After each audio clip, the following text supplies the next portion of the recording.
With Launch SmartLink, auto repair problems are easily solved. Today, I will show you how to remotely activate and use the reversing camera after installing it on a Ferrari 458. At this point, the customer has already installed a rear view camera, but there is no reversing camera image on the instrument panel when shifting to reverse gear. Now, we can remotely activate it from then using SmartLink C, and then the image will appear. Now, use SmartLink B to connect the customer's SmartLink C. Once connected, we proceed with the remote activation. First, select the Ferrari model.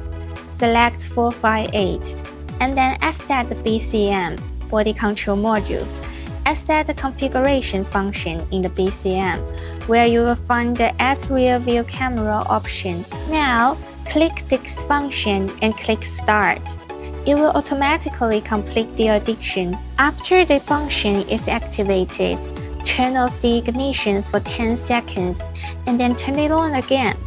Ask the customer to shift to reverse gear for a test drive, and the reversing camera image will appear this time.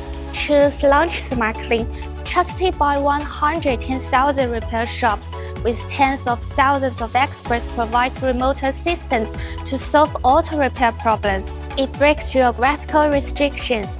With an internet connection, all auto repair problems can be easily solved.